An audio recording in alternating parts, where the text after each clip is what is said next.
Science में बहुत interest था, उसमें जो चैलेंजिंग प्रॉब्लम्स हैं। मैंने फर्स्ट टाइम जे एडवांस का पेपर क्लास 8th में देखा। टेस्ट में कभी कभी जब स्कोर कम हुए तो पेरेंट्स से बात करना। 12th क्लास में टुवर्ड्स द एंड जब हम लोग आए तब लगने लगा कि अब बस लास्ट के 2 महीनों में इन्हीं चीज़ों पे प्रिपेयर करना। अगर एग्ज़ाम में कभी केमिस्ट्री का भूल जाओ तो बहुत रिग्रेट होता है कि Hello everyone, I am Shekhar Jha and I have been residing in Kota for the past 2 years for the JEE Advanced preparation. बचपन से ही मेरे को साइंस में बहुत इंटरेस्ट था, उसमें जो चैलेंजिंग प्रॉब्लम्स हैं उन्हें करने में बहुत मज़ा आता था। इलेक्ट्रॉनिक्स, मोटर्स, बैटरीज, इन सब से नॉर्मली मैंने बचपन में बहुत खेला है और इनसे चीज़ें बनाना जो बहुत सारी चैलेंजेस साइंस में मिलते हैं उनसे बहुत इंट्रिगिंग लगता था। तो मैंने साइंस में ही अपना फर्दर परस्यू करने का सोचा। जब 6th में मैं आया तब मेरे को पहली बार IIT JEE के बारे में पता चला था। मेरे एक दोस्त ने मेरे को JEE के बारे में बताया और बताया कि JEE एडवांस के थ्रू उसमें एडमिशन्स होते हैं। उस टाइम पे मैंने अपना प्रिपरेशन उतना स्टार्ट किया नहीं था। मैंने फर्स्ट टाइम JEE एडवांस का पेपर क्लास 8th में देखा और उसमें मैंने देखा कि 6 आवर्स का टाइम लिमिट है। तो मैंने 6 आवर्स लेके एक बार पेपर सोचा कि सॉल्व करते हैं। वो पेपर सॉल्व किया तो 102 में से मेरा बस 2 क्वेश्चन सॉल्व हुआ। तो एक और नया चैलेंज मिल चुका था। अब ये चैलेंज को पूरा करने के लिए मैंने अपना प्रिपरेशन 9th क्लास से स्टार्ट किया।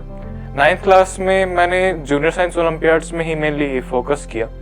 उस ओलंपियाड को क्रैक करने के बाद मैंने एलन ज्वाइन किया। 10th से 12th में मेरा एलन में मैंने अपना प्रिपरेशन किया। 10th में जब मैंने ज्वाइन किया तब यहाँ पे पीयर ग्रुप बहुत अच्छा मिला। मैंने ध्यान दिया कि सारे जो टीचर्स हैं वो डाउट क्लियरेंस पे बहुत ध्यान देते हैं। मैंने सोचा कि ये सारी जो फैसिलिटीज़ हैं इनका फ़ायदा उठाया जाए। तो मैंने टीचर्स ने जो बुक्स दी उन्हीं को मेनली सॉल्व करना स्टार्ट किया। बीच में प्रिपरेशन में भी जब प्रॉब्लम्स आई तो उन्हीं से हेल्प ली। जब टेस्ट में कभी कभी जब स्कोर कम हुए तो पेरेंट्स से बात करना, उनसे 1-2 सलाह लेना, ये चीज़ें बहुत हेल्प की मेरे को। जब 11th क्लास में मेरा प्रिपरेशन चल रहा था तब मेरे को याद है सडनली मैथ्स का लेवल थोड़ा बहुत बढ़ा, तो उसको अडेप्ट करने में स्टार्टिंग में थोड़ा बहुत हमें प्रॉब्लम आ रहा था। उसके लिए मैंने अपने पापा से बात किया। पापा ने बोला कि अपना हार्ड वर्क करते रहो और वही बाकी लोग का भी देखो कि बाकी कैसे कर रहे हैं, क्योंकि आफ्टर ऑल कंपैरेटिव ही सारी चीज़ें एडवांस में हो रही हैं। तो मैंने भी अपना प्रिपरेशन जारी रखा। आफ्टर अ वाइल जो प्रॉब्लम्स आ रही थी वो सॉर्ट आउट हो गई और फिर नॉर्मल वही प्रिपरेशन अपना चलता रहा। 12th क्लास में टुवर्ड्स द एंड जब हम लोग आए तब लगने लगा कि हाँ, सारा सिलेबस कवर कर चुके हैं। जो स्टार्टिंग में सिर्फ 2 सवाल सॉल्व होते थे अब वो 98 या फिर 99 के आसपास पहुंच गया। बस 1-2 सवाल ऐसे रहते थे जो आइदर सिली मिस्टेक से गलत हो गए या फिर कभी ध्यान नहीं दिया कि क्वेश्चन पूछ क्या रहा है, तो उस तरह में कोई ऑप्शन मिस हो गया। अब बस लास्ट के 2 महीनों में इन्हीं चीज़ों पे प्रिपेयर करना था। तो टीचर से मैंने हेल्प मांगी कि ये चीज़ें कैसे ओवरकम की जाए। उसमें मेरे फिज़िकल केमिस्ट्री टीचर ने मेरी हेल्प की। उन्होंने बताया कि जो भी प्रॉब्लम करो तो उसके एंड में एक बार उसको दोबारा रीचेक करो, उससे तुम्हें पता लग जाएगा कि कहाँ तुमने कैलकुलेशन में गलती की। इस तरह से जब भी कोई प्रॉब्लम आई तो मैंने टीचर से ही हेल्प मांगी, उनकी हेल्प से ही अपने प्रिपरेशन को आगे बढ़ाया। जब एडवांस से 1 हफ्ता पहले बचा था तब मैंने नोट्स ही टीचर्स के रिवाइज किए, क्योंकि लास्ट मोमेंट पे न्यूमेरिकल्स उतना फ़ायदा देते नहीं है। पिछले 2 सालों से न्यूमेरिकल्स पे ही मेनली फोकस था। तो अब लास्ट के 2 हफ्तों में न्यूमेरिकल्स थोड़े कम किए, क्योंकि उससे एग्जॉशन भी होता है। तो लास्ट के हफ्ते में आपको एग्जॉशन नहीं चाहिए रहेगा। लास्ट के 2-3 दिनों में फिर मैंने केमिस्ट्री पे ही मेनली फोकस किया, क्योंकि केमिस्ट्री में याद करने का बहुत होता है।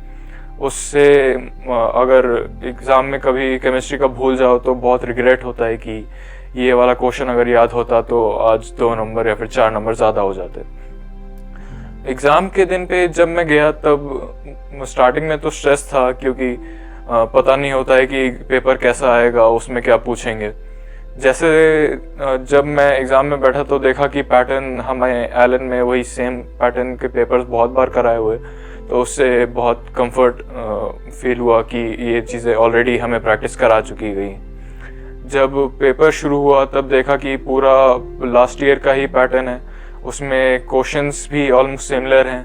तो और जो एलन में हमें कराया उससे इजी ही क्वेश्चन बहुत आए, तो ये देख के मतलब कॉन्फिडेंस था कि हाँ इस पेपर में अच्छा कर लेंगे आराम से। तो अपना पेपर में वही स्मूथ सेलिंग हुई। अब 2 साल का जो प्रिपरेशन है वो प्रिपरेशन तो ख़त्म हो गया और रिजल्ट्स सामने हैं। इस सक्सेस का क्रेडिट मैं एलन की टीम, अपने पेरेंट्स और मेंटर्स को देना चाहूँगा, जिन्होंने पूरे 2 साल मेरी हेल्प की।